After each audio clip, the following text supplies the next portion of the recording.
मेरी शादी होने में कुछ ही घंटे बाकी थे।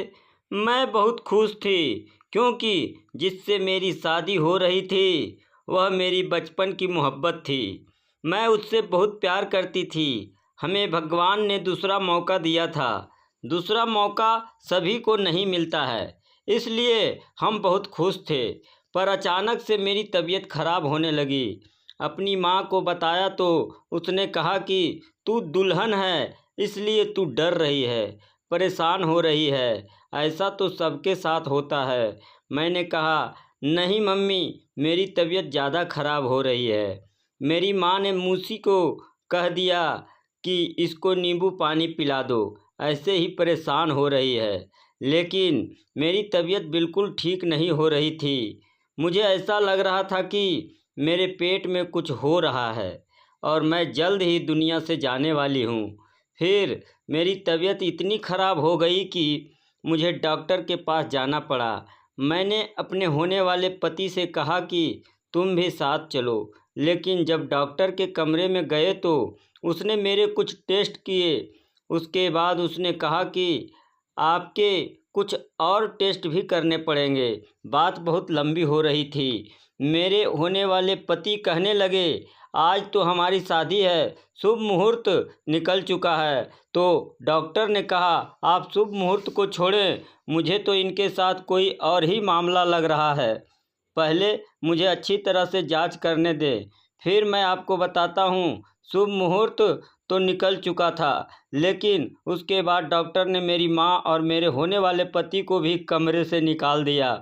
और जो कुछ मेरे साथ हुआ वह सिर्फ मुझे बताने की बात थी। मैं बहुत डर गई। उसके बाद उसने ऐसी बात बताई कि मैं हैरान रह गई और यह सोचने लगी कि मेरे साथ यह सब कुछ किसने किया। और जब मेरे साथ यह सब कुछ हो रहा था, मैं कहाँ थी मुझे पता ही नहीं चला कि कब मेरे शरीर के अंदर से मेरा सब कुछ। मेरे बाबूजी एक बहुत सनकी आदमी थे।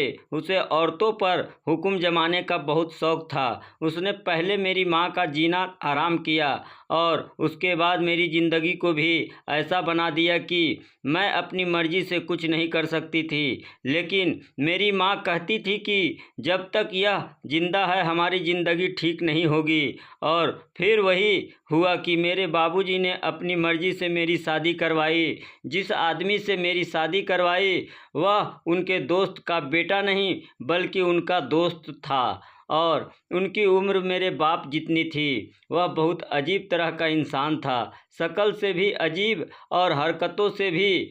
और यहाँ तक कि पहले उसकी एक पत्नी भी थी जो अब इस दुनिया में नहीं थी। मेरी माँ इस बात पर बोलना चाहती थी, लेकिन अभी तक मेरी माँ की घर में कौन सी बात चलती थी जो यह बात चल जाती। उन्होंने कहा कि इस आदमी की तो पहले शादी हो चुकी है। तो मेरे बापू ने कहा कि वह कौन सा जिंदा है, मर गई है और इतना अमीर आदमी है, हमारी बेटी इसके घर में बहुत खुश रहेगी। बस मेरे बाबा ने मेरी शादी तय कर दी। मेरी माँ ने कहा कि मैं कुछ नहीं कर सकती, तू प्रार्थना कर कि तेरी ज़िंदगी अच्छी हो या फिर तेरा बापू जल्द ही इस दुनिया से चला जाए, तो मैं इस आदमी से तुझे तलाक करवा दूंगी। मैंने अपनी माँ को कहा कि क्यों मेरे बापू को दुनिया से भेजती हो, मेरे पति के मरने की दुआ करो। फिर भी पता नहीं मेरे बापू को कब इस दुनिया से जाना था।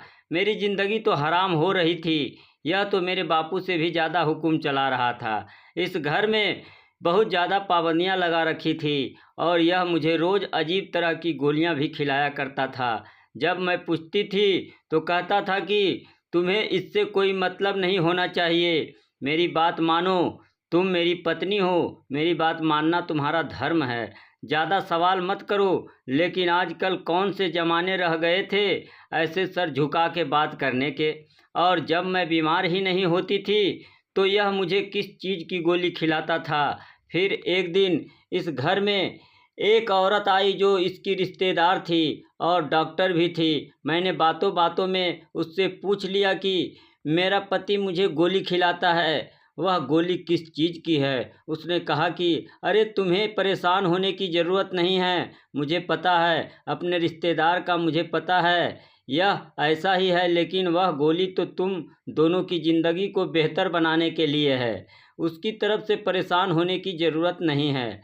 उसने यह बात बड़े नॉर्मल तरीके से कही थी, लेकिन यह बात भी तो कोई अच्छी बात नहीं थी। पर चलो, मैं इस बात पर थोड़ी सी रिलैक्स हो गई कि किसी और चीज़ की गोली तो नहीं है। वैसे इस आदमी के दिमाग में बहुत फालतू बातें भरी हुई थी। पता नहीं क्या सोचता रहता था। इस घर में मेरी ज़िंदगी बिल्कुल भी अच्छी नहीं थी। मुझ पर बहुत पाबंदियां लगाई गई थी और मुझे इतनी मुश्किल ज़िंदगी में डाला हुआ था कि मैं अपनी मर्ज़ी से कुछ नहीं कर पाती थी। सभी लोग समझते थे कि शायद मैं बहुत खुश हूँ और मुझे किसी चीज़ की कमी नहीं है, लेकिन ऐसा नहीं था। एक और बात बहुत अजीब थी कि मेरा पति, जिसका नाम विक्की था, कभी कभी फ़ोन पर किसी से बात करता था और जब भी उससे बात करता मुझे कमरे से बाहर निकाल देता और अगर मैं पास आकर बैठ जाती तो खुद उठकर बाहर चला जाता।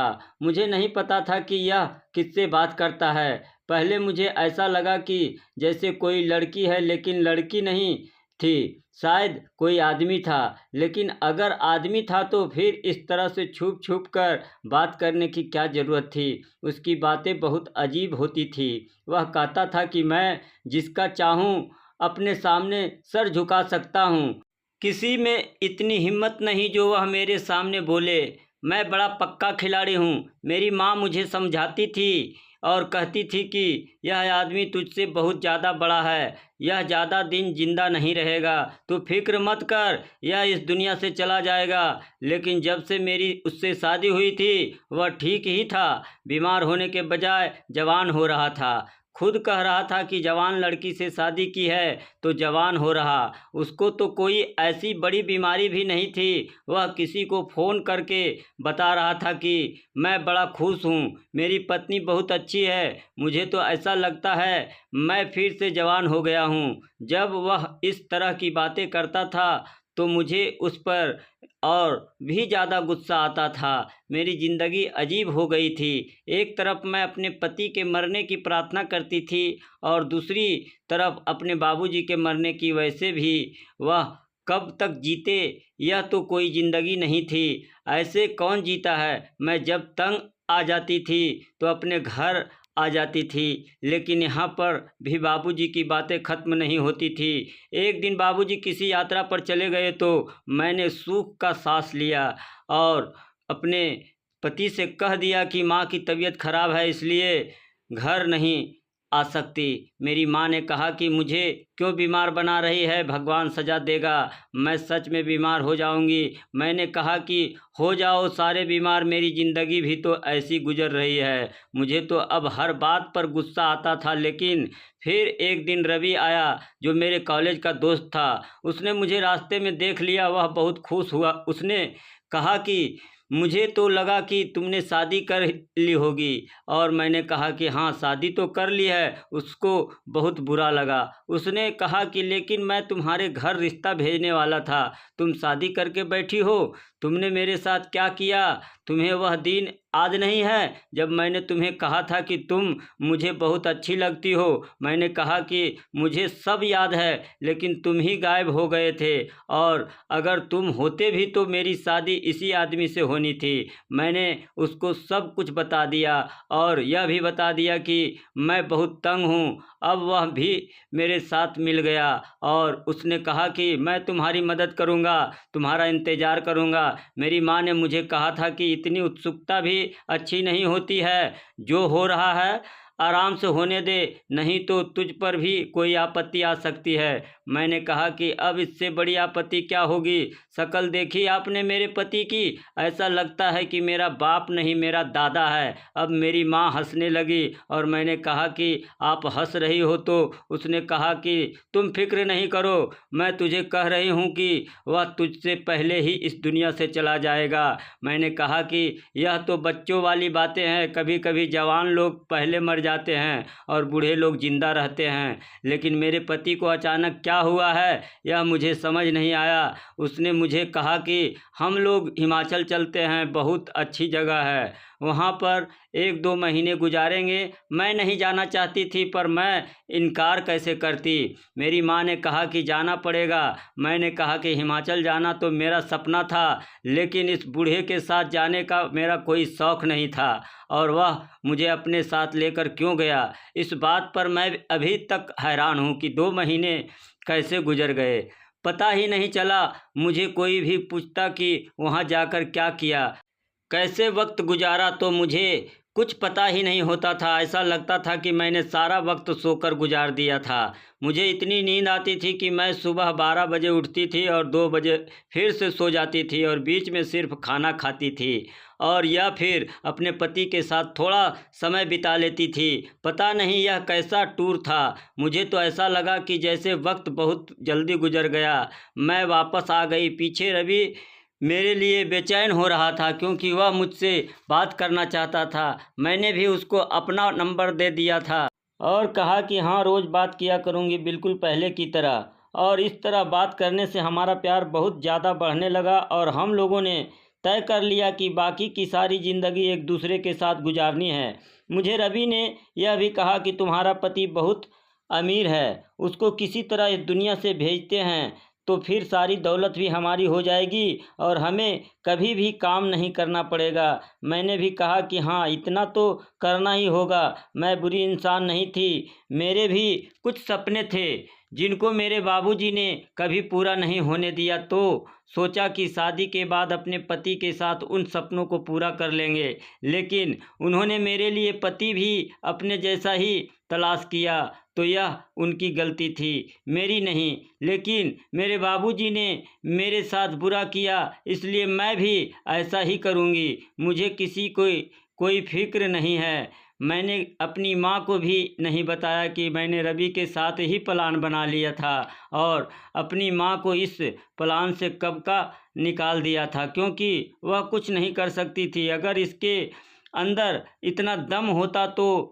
वह यह सब कुछ होने ही नहीं देती। वह मौका पड़ने पर मेरा साथ नहीं दे सकती थी, क्योंकि वह बाबूजी से बहुत ज़्यादा डरती थी। मैं अपने घर में थी जब मेरे बाबूजी ने मुझे कमरे में बुलाया और कहा कि मुझे एक ज़रूरी बात करनी है। उन्होंने कहा कि तुम विक्की के साथ ठीक व्यवहार नहीं करती हो।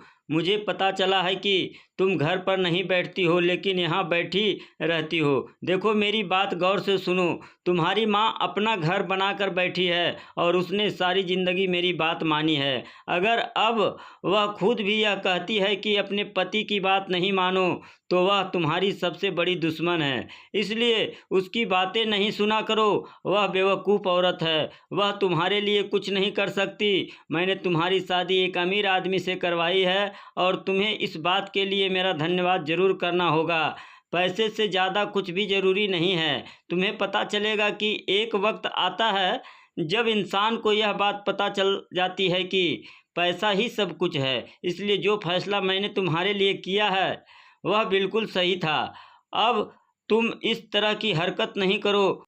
बाबूजी ने तो मुझे बहुत सारी बातें बता दी। मैं तो उनकी एक बात सुनने से भी डरती थी। मेरी शिकायत विक्की ने लगाई थी। मैं आजकल अपने घर ज़्यादा आती थी। मैं अपने घर इसलिए आती थी क्योंकि यहाँ पर मैं रवि से भी मिल सकती थी और बात भी कर सकती थी, और अपने घर में मुझे डर लग रहा था। जहाँ पर आप कोई गलत काम करते हैं तो फिर आपको इस तरह की बातों के लिए भी तैयार रहना पड़ता है। इसलिए मैंने अपने बाबूजी की बातें चुपचाप सुन ली थी और कह दिया था कि ठीक है, आपको दोबारा शिकायत का मौका नहीं दूंगी। मैं घर आ गई। विक्की के साथ अब मुझसे एक पल भी नहीं गुजारा जा रहा था।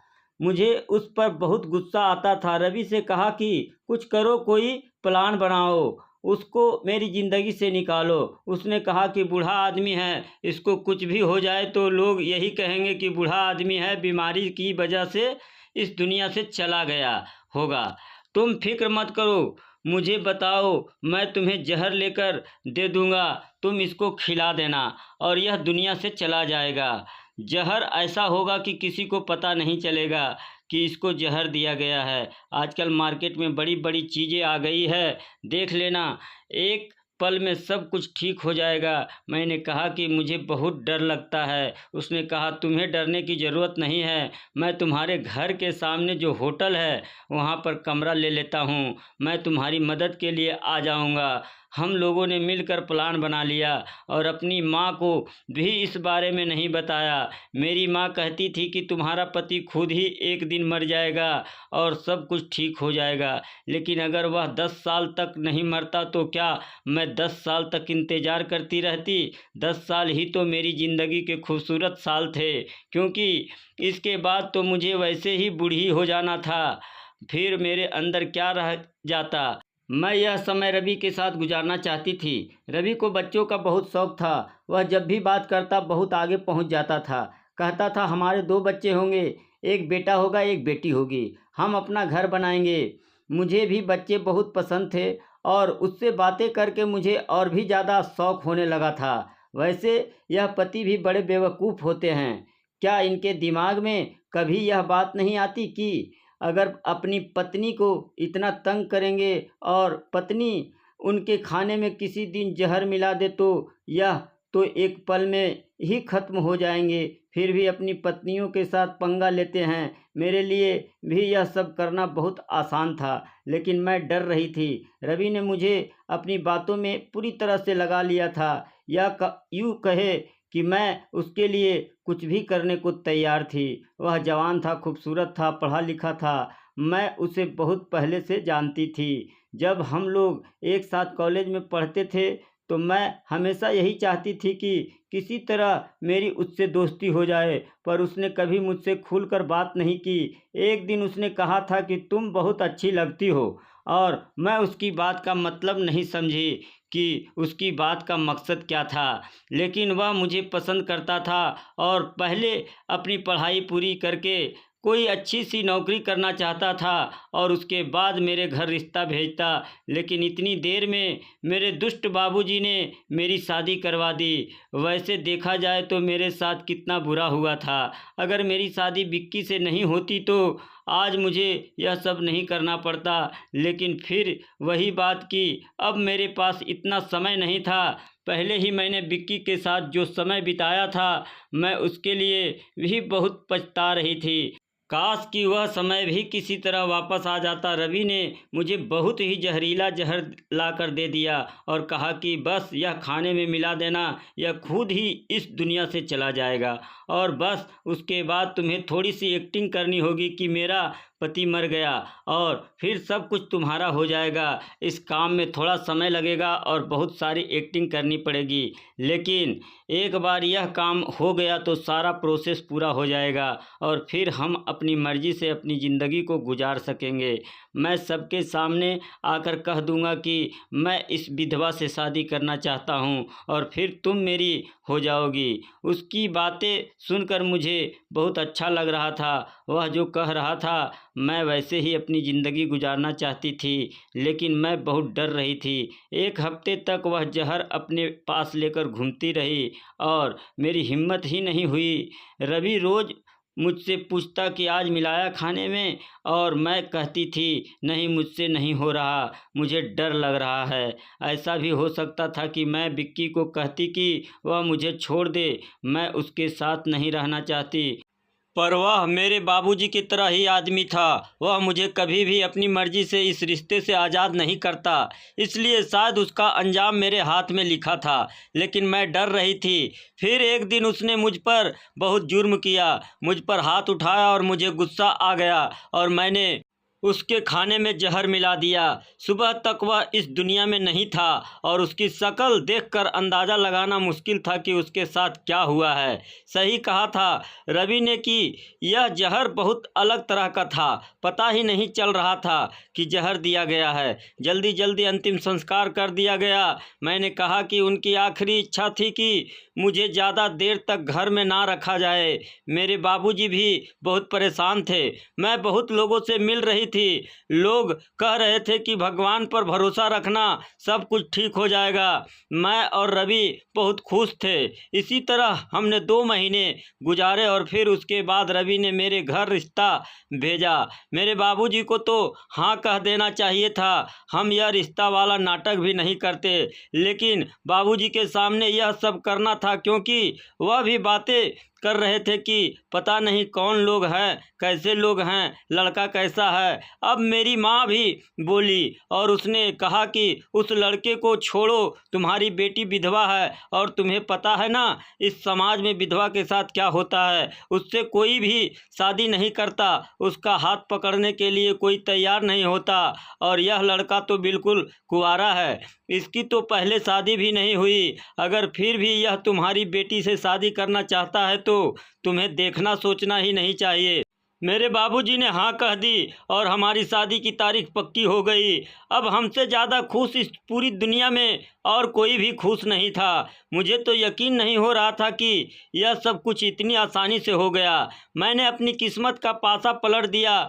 अगर मैं थोड़ी सी हिम्मत नहीं करती तो अब तक इन सब से निकली नहीं होती और यह सोच रही होती कि वह कब मरेगा, लेकिन वह ना मरता और मेरी ज़िंदगी इसी तरह बर्बाद होती रहती। और अब मेरी रवि से शादी होने वाली थी, हमें हमारा प्यार मिलने वाला था। इससे बड़ी बात और क्या हो सकती थी। हम लोग इतना खुश थे कि बता भी नहीं सकते थे, पर नहीं पता था कि अभी तो बहुत बड़ा तूफान आने वाला था। उस तूफान के बिना पर जब मेरे बाबूजी ने मुझसे पूछा कि तुम ठीक हो, तो मैंने कहा कि जी ठीक हूँ। उन्होंने कहा कि विक्की ने तुम्हारे साथ कुछ किया तो नहीं। मैं उनको क्या बताती कि क्या कुछ किया है। मैंने बस इतना कह दिया कि ठीक हूँ। मेरे बाबूजी विक्की को बहुत अच्छी तरह जानते थे। पता नहीं उन्होंने मुझसे यह सवाल अब क्यों पूछा। जब वह मेरी दुनिया से चला गया, जब वह जिंदा था, तब मुझसे क्यों नहीं पूछा कि वह मेरे साथ कुछ गलत तो नहीं करता, क्योंकि वह मेरे साथ बहुत बुरा करता था। मेरी जगह अगर कोई कमज़ोर लड़की होती तो शायद आत्महत्या कर लेती, लेकिन यह मैं थी और मेरे पीछे रवि था, जिसकी वजह से मैंने एक ऐसा कदम उठाया कि अब मेरी ज़िंदगी में खुशियां भरने वाली थी। हमारी शादी भी सारी रीति रिवाजों के मुताबिक शुभ मुहूर्त निकाल कर रखी गई थी, क्योंकि हम नहीं चाहते थे कि अब कोई भी ऐसी बात हो जिसकी वजह से हमारी आने वाली ज़िंदगी पर असर पड़े।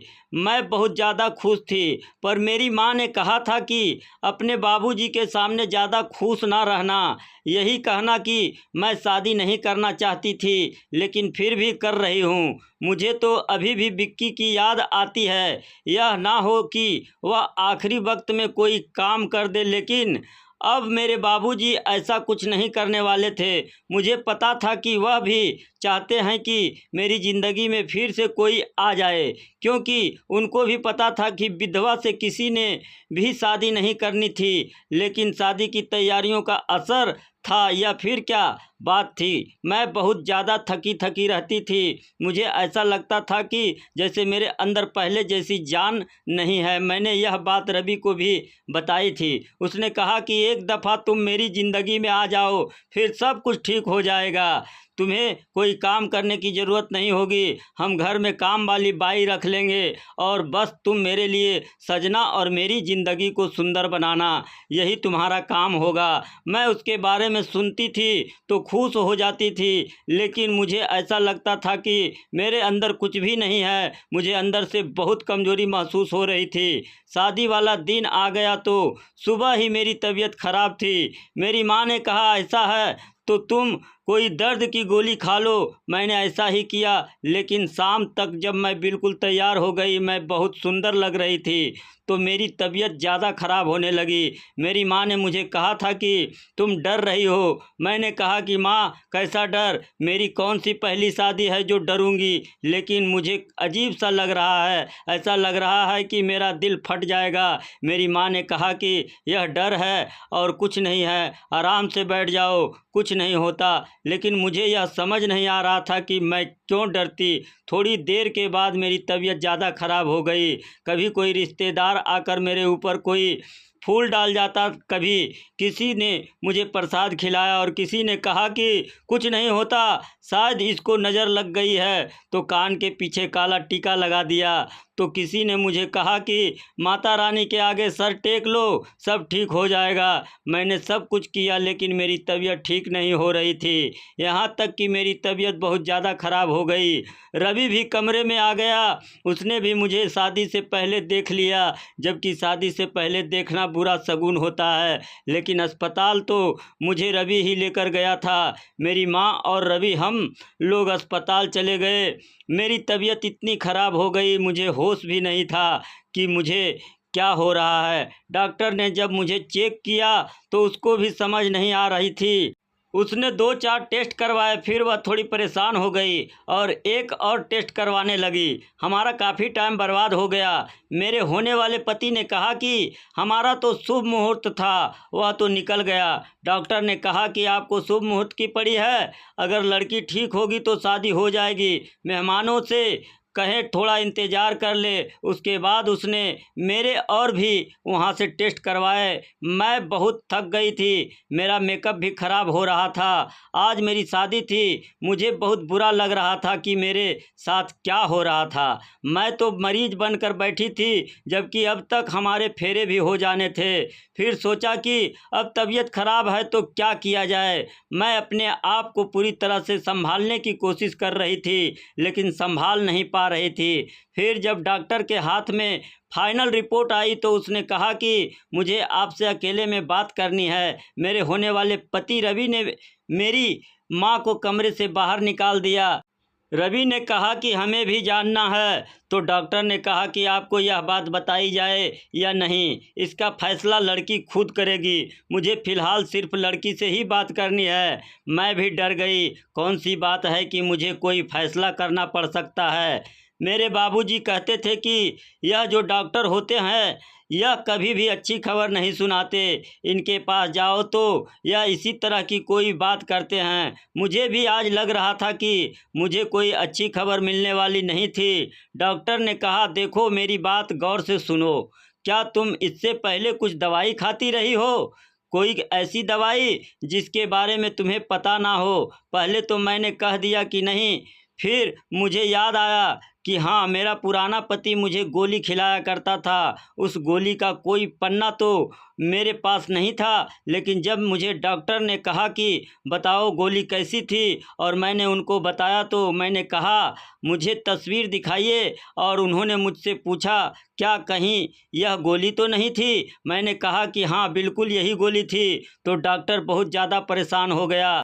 उसने कहा कि तुम पागल हो, जो यह गोली खाती थी तुम्हें पता है यह किस चीज़ की गोली है? मैंने कहा कि हाँ, एक डॉक्टर ने कहा था कि यह तो पति पत्नी के लिए अच्छी गोली है। मेरे डॉक्टर ने कहा कि वह डॉक्टर कौन थी? मैंने कहा मेरे पति की रिश्तेदार थी। तो उसने कहा कि फिर उसने झूठ बोला था, क्योंकि वह उस वक्त डॉक्टर बनकर नहीं, तुम्हारे पति की रिश्तेदार बन के ही बात कर रही थी, क्योंकि यह गोली खाने से एक औरत का सारा शरीर खराब हो जाता है और तुम अभी औरत नहीं रही हो। मैंने कहा कि आप कैसी बातें कर रही हैं कि मैं औरत नहीं रही, क्यों, क्या हुआ है मेरे साथ? तो डॉक्टर ने कहा कि तुम्हारा जो शरीर औरत का था वह बिल्कुल ख़त्म हो गया है। अब ना तुम बच्चे पैदा कर सकती हो, ना ही तुम्हारे साथ कोई पुरुष शादी कर सकता है, और आहिस्ता आहिस्ता तुम्हारे शरीर में और भी बदलाव आएंगे और तुम्हारे चेहरे पर दाढ़ी उगने लगेगी, तुम्हारी आवाज़ भारी होने लगेगी, तुम्हारे वह सारे हिस्से जो तुम्हें औरत बनाते हैं सब खत्म हो जाएगा। मैंने कहा ऐसा कैसे हो सकता है, आप क्या कह रही हैं? तुम्हें मर्दों के हार्मोन खिलाए गए हैं। मैंने कहा कि लेकिन मेरा पति मेरे साथ ऐसा क्यों करता? मैंने तो उसके साथ कभी कुछ बुरा नहीं किया था।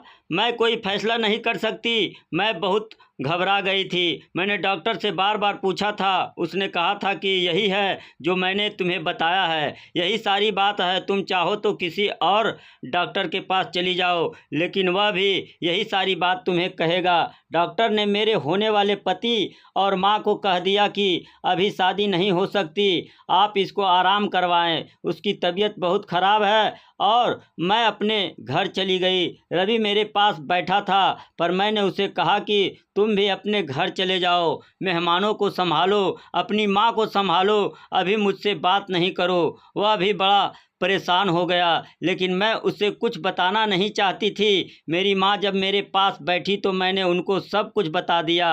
वह भी हैरान रह गई और आज उन्होंने सीधा जाकर यह बात मेरे बाबूजी को भी बता दी। मेरे बाबूजी ने कहा कि मुझे पहले इस बात का शक था कि वह ऐसी बातें क्यों करता है। आखिर वह ऐसी बातें क्यों करता था? वह कहता था कि जो चीज़ मेरी होती है मैं उसे अपने साथ रखता हूँ, और जब मेरा दिल भर जाता है तो मैं उस चीज़ को किसी और के काबिल नहीं छोड़ता। मुझे नहीं लगा था कि वह तुम्हारे बारे में भी इस तरह सोचता होगा, लेकिन उसकी बहुत पुरानी आदत मुझे पसंद होती थी। वह इस्तेमाल के बाद उसको ख़त्म कर देता था, चाहे वह कोई फ़ोन हो, चाहे कोई बड़ा सूट हो या कोई बड़ी गाड़ी हो, जबकि वह चीज़ बिल्कुल ठीक होती थी। मुझे लग रहा था कि उसने तुम्हारे साथ भी कुछ ऐसा किया होगा। तुमने कहा था कि ऐसी कोई बात नहीं है। मैंने कहा कि मुझे क्या पता था कि वह मेरे साथ ऐसा कर चुका है, अब मेरा क्या होगा। मेरी माँ ने कहा कि रवि को यह सब नहीं बताओ और उससे शादी कर लो, लेकिन मैंने बता दिया। वह कहता है कि इलाज करवाएंगे, पर अभी तक कोई इलाज नहीं हुआ है। अब उसका मेरे लिए प्यार खत्म हो रहा है। मैं बहुत बीमार रहती हूँ, मुझे कुछ भी अच्छा नहीं लगता। मेरी आवाज़ भी बदल गई है, मेरा शरीर खराब हो गया है। मुझे ऐसा लगता है कि रवि बस अपनी बात को पूरा करने की कोशिश कर रहा है। वह मुझसे शादी कभी नहीं करेगा। अब तो वह शादी की बात भी नहीं करता। शायद यह सब मेरी करनी का फल था, जो मैंने अपने बूढ़े पति के साथ किया था। शायद मुझे उसको इस दुनिया से भेजने की सज़ा मिली, लेकिन उस वक्त तो मैं उसके साथ ठीक थी। फिर भी वह मेरे साथ यह सब कुछ करता रहा कि मुझे अपनी ज़िंदगी में भी रखा और मेरी ज़िंदगी को बर्बाद भी करता रहा। अब पता नहीं कब मर जाऊंगी, मेरी ज़िंदगी का कोई भरोसा नहीं। उसने भरी जवानी में ही मेरे साथ यह सब कुछ कर दिया।